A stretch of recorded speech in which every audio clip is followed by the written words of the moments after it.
কোম্পানির বার্ষিক অনুষ্ঠানে শ্বশুর সবার সামনে আমাকে প্রেমের প্রস্তাব দিলেন। আমি বিশ্বাস করতে পারছিলাম না যখন আমার শ্বশুর রতনবাবু বললেন, কোম্পানির বার্ষিক অনুষ্ঠানে শ্বশুর আমাকে লাইমলাইটে আনলেন। তিনি সিইও, আমি মার্কেটিং হেড।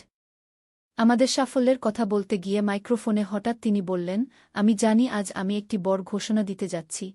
আমি বোমাকে আমার সহকর্মী হিসাবে নয়, আমার জীবনসঙ্গী হিসাবে চাই।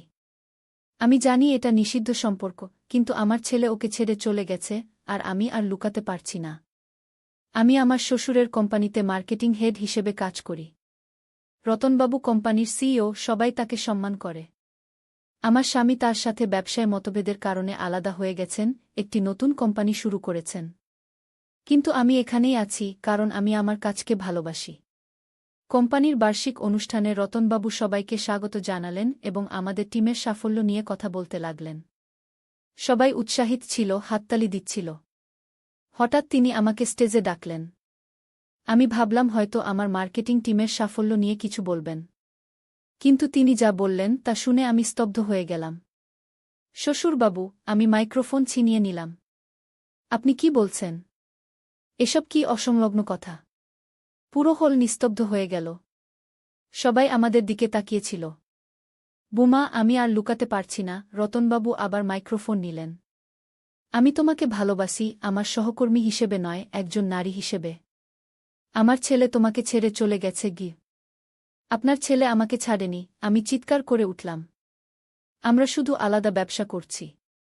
আপনি কি পাগল হয়ে গেছেন? এই গল্পটি সম্পূর্ণ শুনলে আপনাদের পানি অটোমেটিক বের হয়ে যাবে, সো যত দ্রুত সম্ভব হাতের কাছে টিস্যু নিয়ে বসে পড়ো। বিছানার চাদর যেন নষ্ট না হয় সেটা সম্পূর্ণ খেয়াল রাখার অনুরোধ জানিয়ে গল্পটি এখন শুরু করব। তার আগে সর্বশেষ অনুরোধ, দয়া করে এমন পানি বের করার গল্প নিয়মিত শুনতে আমাদের চ্যানেলটি সকলেই সাবস্ক্রাইব করুন। ধন্যবাদ। হ্যালো বন্ধুরা, আমার নাম শ্রাবন্তী রায়। আমার বয়স ৪২ বছর। আমার স্বামীর নাম অনিন্দ রায়, বয়স ৪৫ বছর। আমাদের ২ সন্তান, অর্ণব আর দীপা। অর্ণব ১৯ বছর বয়সী, কলেজে পড়ে। দীপা ১২ বছর বয়সী, স্কুলে যায়। আমি আজ তোমাদের যে ঘটনাটা বলতে যাচ্ছি তা শুনলে হয়তো বিশ্বাস করতে কষ্ট হবে। কিন্তু এই সত্যি ঘটনা আমার জীবনে এমন এক রহস্যময় মোড় নিয়েছিল যে আমি কখনোই ভুলতে পারব না। গত বছরের কথা। কোম্পানির বার্ষিক অনুষ্ঠানে আমার শ্বশুর রতনবাবু সবার সামনে আমাকে এমন একটা প্রস্তাব দিলেন যে আমি শক্ত হয়ে দাঁড়িয়ে রইলাম। রতনবাবু আমাদের কোম্পানির সিইও, আর আমি মার্কেটিং হেড। আমার স্বামী অনিন্দ তার সাথে ব্যবসায়িক মতভেদের কারণে নিজের আলাদা ব্যবসা শুরু করেছিল। সেই রাতে পুরো হল ভর্তি লোকজনের সামনে রতনবাবু মাইক্রোফোন ধরে বললেন, আমি আর লুকাতে পারছি না। আমি আমার বোমাকে সহকর্মী হিসেবে নয়, জীবনসঙ্গী হিসেবে চাই। আমি তৎক্ষণাৎ চিৎকার করে উঠলাম, আপনি কি পাগল হয়ে গেছেন? পরের দিন সকালে আমার মোবাইলে একটা অদ্ভুত মেসেজ আসল। সবকিছু ঠিক সেভাবে ঘটেনি যেভাবে তুমি ভাবছ। রতনবাবুর কথার আসল অর্থ বুঝতে চাইলে আজ রাত ৮টায় পুরনো দমদম বাড়িতে এসো। একা আসবে। কাউকে কিছু বলবে না গি। আমি ভয় পেয়ে গেলাম। কে এই মেসেজ পাঠালো? কেন আমাকে পুরনো দমদম বাড়িতে যেতে বলা হচ্ছে? আমি জানতাম ওইটা রতনবাবুর পুরনো বাড়ি, যেটা তিনি অনেক বছর আগে ছেড়ে দিয়েছিলেন। দীর্ঘ চিন্তার পর আমি সিদ্ধান্ত নিলাম আমি যাব। কারণ রতনবাবুর আচরণে আমি নিজেও বিভ্রান্ত ছিলাম। সন্ধ্যা নামতেই আমি বেরিয়ে পড়লাম। বাইরে ঝড় উঠেছিল। বৃষ্টি পড়ছিল ঝমঝম করে। আকাশ অন্ধকার হয়ে গিয়েছিল। আমি গাড়ি নিয়ে পুরনো দমদম বাড়ির দিকে রওনা হলাম। রাস্তাগুলো ফাঁকা ছিল। পুরনো দমদম বাড়ি পৌঁছে আমি গাড়ি পার্ক করলাম। বাড়িটা ছিল বিশাল, অন্ধকার, ভয়ঙ্কর। জানালার কাচগুলো ভাঙা, দেয়ালে জায়গায় জায়গায় ফাটল, আর চারপাশে জঙ্গল। আমি গাড়ি থেকে নেমে ভয়ে ভয়ে বাড়ির দিকে এগোলাম। দরজার সামনে দাঁড়াতেই দরজাটা আপনা-আপনি খুলে গেল, যেন কেউ আমার অপেক্ষায় ছিল। আমি ভেতরে ঢুকে দেখলাম লম্বা সিঁড়ি উপরে উঠে গেছে, পুরনো ফার্নিচার ধুলো ঢাকা, আর দেয়ালে টাঙানো ছবিগুলো যেন আমাকে দেখছে। হঠাৎই একটা দরজা খুলে গেল। আমি সেদিকে এগোলাম। কে কে আছেন ওখানে? আমি কাঁপা গলায় জিজ্ঞেস করলাম। কোনো উত্তর এলো না। আমি যখন ঘরে ঢুকলাম তখন দেখলাম ঘরের মাঝখানে একটা টেবিল, আর টেবিলের উপর একটা পুরনো ডায়েরি। আমি সেই ডায়েরিটা হাতে নিলাম। প্রথম পাতায় লেখা ছিল, প্রিয় বোমা, তুমি এসেছ জেনে খুশি হলাম। এই ডায়েরি পড়ে তুমি সব জানতে পারবে। কিন্তু সাবধান, এখান থেকে বেরিয়ে যাওয়া সহজ হবে না গি। আমার হৃদয় জোরে ধুকপুক করতে লাগল। আমি ডায়েরি পড়তে শুরু করলাম। প্রতিটি পাতা ছিল এক একটা রহস্য, এক একটা গোপন কথা। ধীরে ধীরে আমি জানতে পারলাম রতনবাবু আসলে কে। ডায়েরি পড়তে পড়তে আমি জানলাম রতনবাবু একজন গোয়েন্দা। তিনি বিগত 10 বছর ধরে একটা আন্তর্জাতিক অপরাধ চক্রের পিছে লেগে আছেন। এই অপরাধ চক্রের নেতা হচ্ছে কেশব সেন, যে এখন কলকাতায় এসেছে। কেশব আসলে রতনবাবুর পুরনো শত্রু। রতনবাবু জানতেন কেশব তাকে মারতে চায়। তাই তিনি একটা প্ল্যান করেছিলেন। আমি আরও জানলাম আমার স্বামী অনিন্দ আসলে সহযোগী ছিল। ওকে আলাদা করা হয়েছিল একটা মিশন হিসেবে। কেশব সেন ভাবত অনিন্দ আর রতনবাবুর মধ্যে শত্রুতা আছে। তাই সে অনিন্দকে নিজের দলে নেওয়ার চেষ্টা করছিল।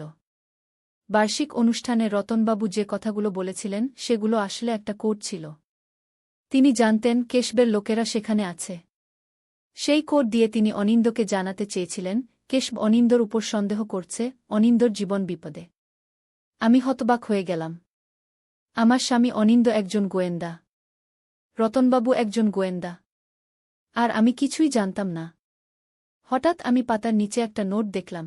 প্রিয় বোমা, আমি জানি তুমি বিশ্বাস করতে কষ্ট পাচ্ছ। কিন্তু আমরা সবাই বিপদে। কেশব তোমাকে অপহরণ করার প্ল্যান করছে।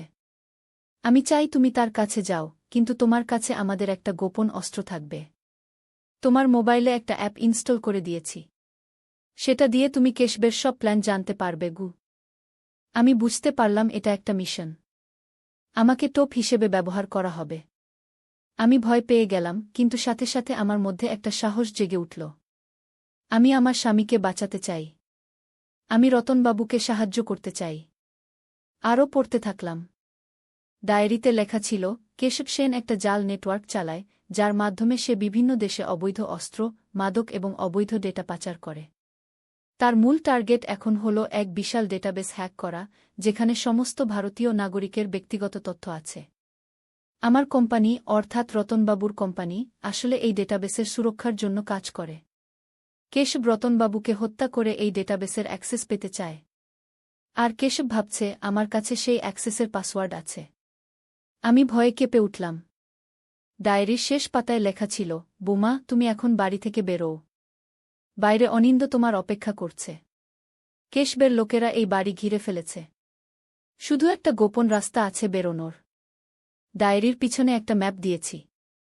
সাবধানে যেও। আমি তোমাদের সাথে যোগাযোগ করব। আমি ডায়েরির পিছনে ম্যাপটা দেখলাম। সেখানে দেখানো ছিল বাড়ির পিছনে একটা সুড়ঙ্গ আছে, যেটা বাইরে বেরিয়ে যায়। আমি ডায়েরিটা পকেটে রেখে দৌড়ে বেরিয়ে পড়লাম। বাড়ির পিছনে গিয়ে আমি একটা পুরনো আলমারি সরালাম। সত্যি সেখানে একটা সুড়ঙ্গ ছিল। আমি সুড়ঙ্গে ঢুকে একটু এগোতেই শুনতে পেলাম বাড়িতে কেউ ঢুকেছে। আমি দ্রুত সুড়ঙ্গ দিয়ে এগোতে লাগলাম। সুড়ঙ্গ শেষে আমি বাইরে বেরিয়ে দেখলাম সত্যিই একটা গাড়ি অপেক্ষা করছে। আমি গাড়ির দিকে দৌড়ালাম। দরজা খুলতেই দেখলাম আমার স্বামী অনিন্দ বসে আছে। অনিন্দ, তুমি? শ্রাবন্তী, উঠে পড়ো। আমাদের সময় নেই গু। আমি গাড়িতে উঠে পড়লাম। অনিন্দ গাড়ি স্টার্ট দিল। আমরা দ্রুত সেখান থেকে বেরিয়ে গেলাম।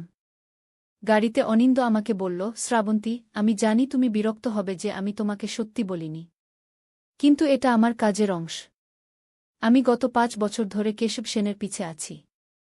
রতনবাবু আমার বসু। আমি অবাক হয়ে বললাম, কিন্তু তোমরা আমাকে কেন জড়ালে? আমি ইচ্ছা করলে এখনও পুলিশে যেতে পারি। অনিন্দ গম্ভীর হয়ে বলল, শ্রাবন্তী, এটা পুলিশের ব্যাপার নয়। কেশব সেন অনেক উঁচু মহলে তার লোক রেখেছে। এমনকি কিছু পুলিশ অফিসারও তার পেরোলে আছে। আমরা একটা বিশেষ গোয়েন্দা সংস্থার অংশ। আমাদের কাজ হল দেশের নিরাপত্তা রক্ষা করা। আর তোমাকে আমরা জড়ালাম কারণ কেশব তোমাকে টার্গেট করেছে। সে ভাবছে তোমার কাছে ডেটাবেসের অ্যাক্সেস আছে গি। আমি বিস্মিত হয়ে জিজ্ঞেস করলাম, কিন্তু আমার কাছে তো অ্যাক্সেস নেই। অনিন্দ হাসল, আছে। তুমি জানো না, কিন্তু তোমার মোবাইলে একটা বিশেষ অ্যাপ রয়েছে, যেটা তোমার আঙুলের ছাপ দিয়ে অ্যাক্সেস করা যায়। এটা রতনবাবু তোমাকে দিয়েছিলেন। এই অ্যাপের মাধ্যমে তুমি ডেটাবেসে ঢুকতে পারো। আমি আমার মোবাইল বের করে দেখলাম। সত্যি সেখানে একটা অদ্ভুত অ্যাপ ছিল যেটা আমি আগে কখনো দেখিনি। অনিন্দ বলল, এই অ্যাপটা সাধারণ নয়। এই অ্যাপের মাধ্যমে আমরা কেশবকে ধরতে চাই। তোমাকে এই অ্যাপ ব্যবহার করে কেশবের সাথে দেখা করতে হবে। সে তোমাকে অবশ্যই যোগাযোগ করবে গি। আমি ভয় পেয়ে বললাম, কিন্তু আমি একজন সাধারণ মানুষ। আমি এসব করতে পারব না গি। অনিন্দ আমার হাত ধরে বলল, তুমি সাধারণ নও শ্রাবন্তী। আমি তোমাকে চিনি। তুমি সাহসী, বুদ্ধিমতী। তোমাকে আমরা প্রশিক্ষণ দেব। আর তোমার পাশে থাকব। আমরা চাই তুমি আমাদের সাহায্য করো গো। আমি ভয়ে ও উত্তেজনায় কাঁপছিলাম। আমার সামনে দুটো পথ ছিল। হয় আমি এই মিশনে যোগ দেব, নয়তো আমি সবকিছু ভুলে সাধারণ জীবনে ফিরে যাব। কিন্তু আমি জানতাম সাধারণ জীবনে ফেরার আর কোনো উপায় নেই। কেশব সেন আমাকে টার্গেট করেছে। আমি অনিন্দর দিকে তাকিয়ে দৃঢ় স্বরে বললাম, ঠিক আছে, আমি এই মিশনে যোগ দিচ্ছি গু। অনিন্দ আমার দিকে তাকিয়ে হাসল। আমি জানতাম তুমি রাজি হবে গু। গাড়ি দ্রুত এগিয়ে চলল কলকাতার বুক চিরে। ঘণ্টাখানেক পর আমরা একটা গোপন লোকেশনে পৌঁছে গেলাম, শহরতলির প্রান্তে একটা পুরনো ফ্যাক্টরি কমপ্লেক্স। বাইরে থেকে দেখে মনে হবে এটি একটি পরিত্যক্ত ফ্যাক্টরি, কিন্তু ভিতরে ছিল অত্যাধুনিক প্রযুক্তি ও সুরক্ষা ব্যবস্থা। এটা আমাদের হেডকোয়ার্টার, অনিন্দ বলল গাড়ি পার্ক করতে করতে। এখানে তোমাকে মিশনের জন্য প্রস্তুত করা হবে গু। আমরা ভেতরে ঢুকতেই একজন মহিলা আমাদের অভ্যর্থনা জানালেন। তিনি নিজের পরিচয় দিলেন শ্যামলী দাস হিসেবে, গোয়েন্দা সংস্থার একজন উচ্চপদস্থ অফিসার। আপনাকে পেয়ে আমরা খুশি শ্রাবন্তী, শ্যামলী বললেন। আসুন, আমাদের পরিচালক আপনার সঙ্গে দেখা করতে চান। আমি সেখানে রতনবাবুকে ভেবেছিলাম, কিন্তু তার বদলে দেখলাম আরেকজন বয়স্ক ভদ্রলোককে। তিনি পরিচয় দিলেন প্রফেসর দীপঙ্কর সেন হিসেবে। আমি এই গোয়েন্দা সংস্থার প্রধান, তিনি বললেন। রতনবাবু আমাদের সবচেয়ে ভালো অপারেটিভদের একজন। এখন তিনি কেশব সেনকে ট্র্যাক করছেন গু। তিনি আমাকে একটা বড় স্ক্রিনের সামনে নিয়ে গেলেন। সেখানে একটা ম্যাপ দেখানো হচ্ছিল, যেখানে লাল বিন্দু দিয়ে কাউকে ট্র্যাক করা হচ্ছিল। এই লাল বিন্দুটি কেশব সেন, প্রফেসর সেন বললেন। সে এখন দার্জিলিংয়ের দিকে যাচ্ছে। আমরা বিশ্বাস করি সে সেখানে একটা বড় ডিল করতে যাচ্ছে গিয়ে। আমি অবাক হয়ে বললাম, দার্জিলিং? আমার ছোট বোন সুচরিতা তো সেখানে থাকে।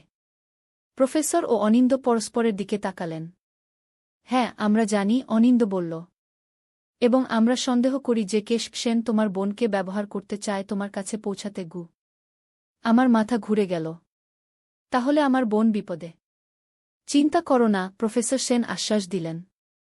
আমাদের লোকেরা তোমার বোনের বাড়ির কাছেই আছে। তারা তাকে পাহারা দিচ্ছে। কিন্তু আমাদের একটা প্ল্যান আছে। তুমি দার্জিলিং যাবে তোমার বোনের সঙ্গে দেখা করতে। তুমি স্বাভাবিক সফরে যাচ্ছ এমন ভাব দেখাবে।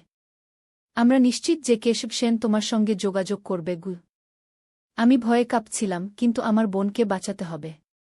ঠিক আছে, আমি দার্জিলিং যাব গু। পরের দিন সকালে আমি ট্রেনে চেপে দার্জিলিংয়ের উদ্দেশ্যে রওনা হলাম। অনিন্দ আমাকে একটা বিশেষ মোবাইল দিয়েছিল, যেটা ট্র্যাক করা যাবে না। আমার কানে ছিল একটা ছোট ইয়ারপিস, যেটা দিয়ে অনিন্দর সঙ্গে যোগাযোগ রাখতে পারব।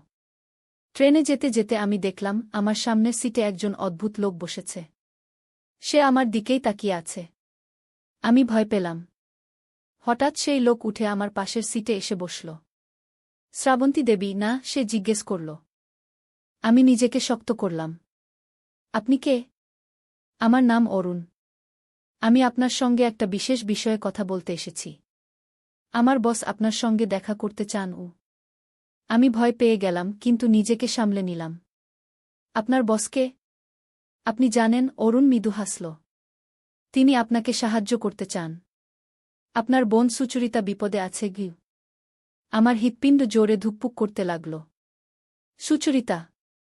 তার কি হয়েছে? চিন্তা করবেন না। তিনি ভালো আছেন। কিন্তু কেউ তাকে ট্র্যাক করছে।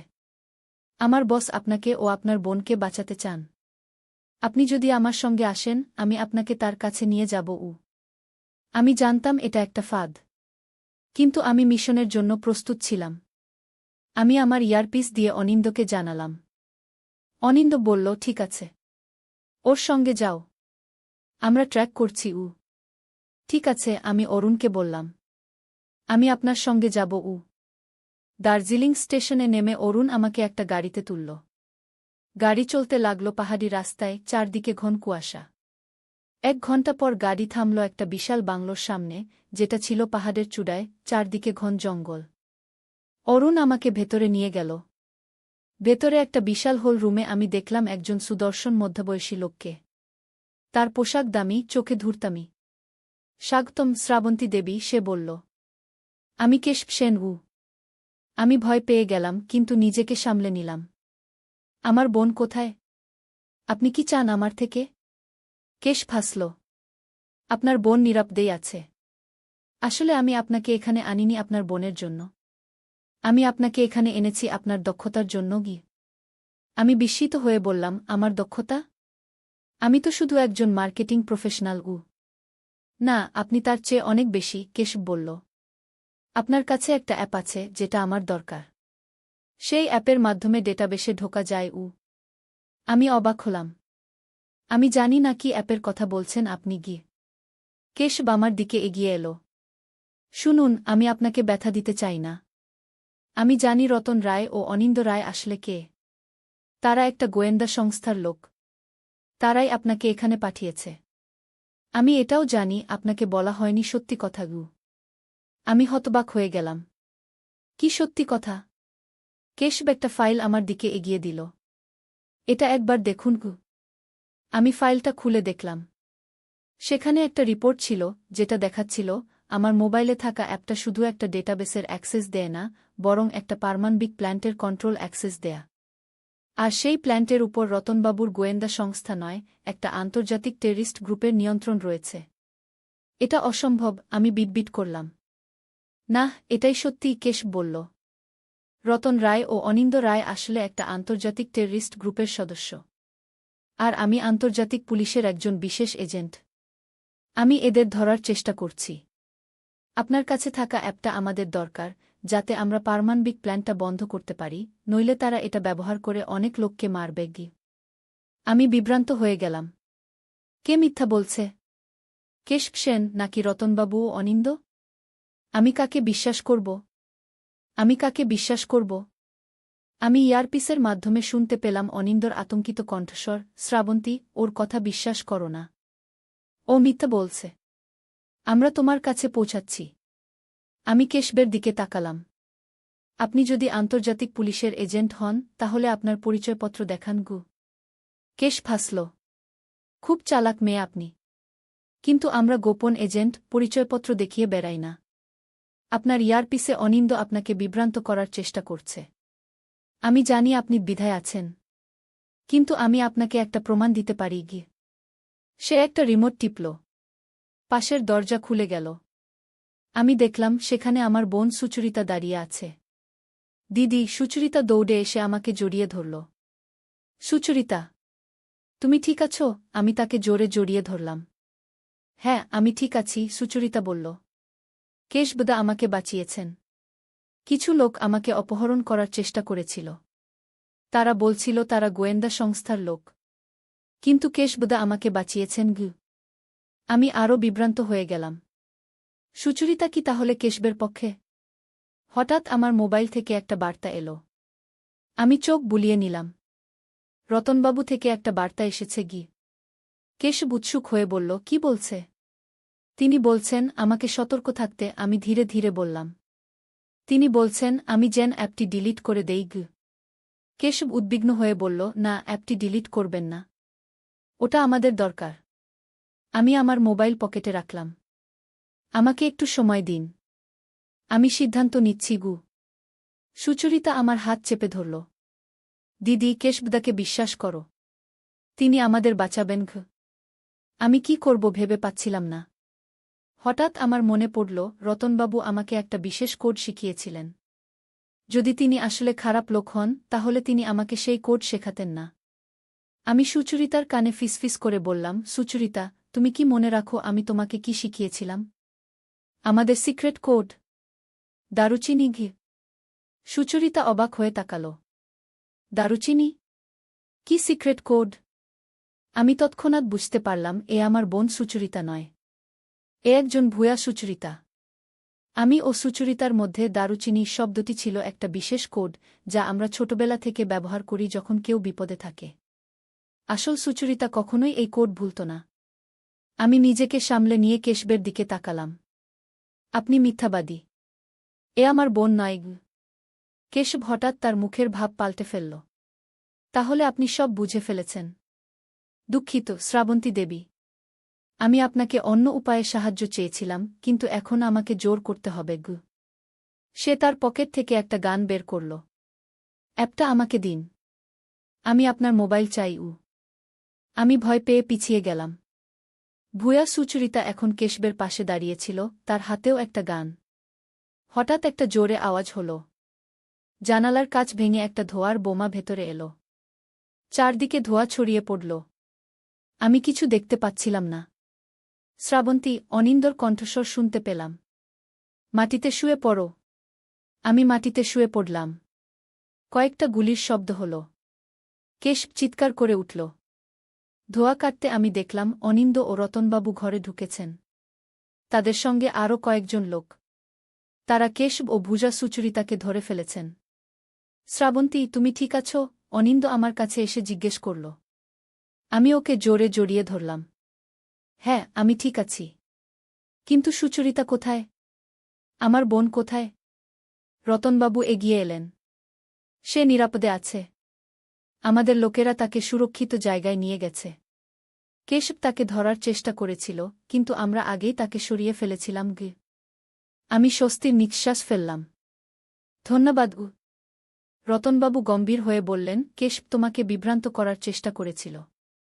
সে একজন আন্তর্জাতিক সন্ত্রাসবাদী। তার চক্রান্ত ছিল তোমার মোবাইলে থাকা অ্যাপটি ব্যবহার করে ন্যাশনাল ডেটাবেস হ্যাক করা। সেই ডেটাবেসে রয়েছে দেশের সব নাগরিকের তথ্য। আমি অনিন্দর দিকে তাকালাম। তুমি আমাকে কেন আগে বলনি? অনিন্দ মাথা নিচু করল। দুঃখিত, শ্রাবন্তী। আমাদের কাজেই এমন কিছু আছে যা আমরা প্রিয়জনদের বলতে পারি না। তবে এখন থেকে আমি তোমাকে সব খুলে বলবো, প্রতিশ্রুতি দিচ্ছি। রতনবাবু আমার কাঁধে হাত রাখলেন। তুমি আজ দেশকে একটা বড় বিপদ থেকে বাঁচালে, শ্রাবন্তী। আমি গর্বিত। কেশবকে ও ভূজা সুচরিতাকে গ্রেপ্তার করে নিয়ে যাওয়া হল। আমরা বাংলো থেকে বেরিয়ে এলাম। বাইরের সন্ধ্যা নেমে এসেছিল। হিমেল বাতাস বইছিল। চলো সুচরিতার কাছে যাই, অনিন্দ বলল। সে তোমার অপেক্ষায় আছে। আমরা গাড়িতে উঠলাম। গাড়ি দার্জিলিংয়ের রাস্তা দিয়ে নেমে যেতে লাগল। আমি জানালা দিয়ে বাইরে তাকিয়ে ভাবছিলাম, কত সহজেই আমার জীবন পাল্টে গেল। আমি যে শুধু একজন মার্কেটিং প্রফেশনাল ছিলাম, সেই আমি এখন একটা গোয়েন্দা মিশনের অংশ হয়ে গেলাম। শ্রাবন্তী, অনিন্দ আমার হাত ধরল। এখন তুমি কি করবে? আমি তার দিকে তাকালাম। আমি তো আবার আমার সাধারণ জীবনে ফিরে যাব, তাই না? অনিন্দ ও রতনবাবু পরস্পরের দিকে কোম্পানির বার্ষিক অনুষ্ঠানে শ্বশুর সবার সামনে আমাকে প্রেমের প্রস্তাব দিলেন। আমি বিশ্বাস করতে পারছিলাম না যখন আমার শ্বশুর রতনবাবু বললেন, কোম্পানির বার্ষিক অনুষ্ঠানে শ্বশুর আমাকে লাইমলাইটে আনলেন। তিনি সিইও, আমি মার্কেটিং হেড। আমাদের সাফল্যের কথা বলতে গিয়ে মাইক্রোফোনে হঠাৎ তিনি বললেন, আমি জানি আজ আমি একটি বড় ঘোষণা দিতে যাচ্ছি। আমি বোমাকে আমার সহকর্মী হিসাবে নয়, আমার জীবনসঙ্গী হিসাবে চাই। আমি জানি এটা নিষিদ্ধ সম্পর্ক, কিন্তু আমার ছেলে ওকে ছেড়ে চলে গেছে, আর আমি আর লুকাতে পারছি না। আমি আমার শ্বশুরের কোম্পানিতে মার্কেটিং হেড হিসেবে কাজ করি। রতনবাবু কোম্পানির সিইও, সবাই তাকে সম্মান করে। আমার স্বামী তার সাথে ব্যবসায় মতভেদের কারণে আলাদা হয়ে গেছেন, একটি নতুন কোম্পানি শুরু করেছেন। কিন্তু আমি এখানেই আছি, কারণ আমি আমার কাজকে ভালোবাসি।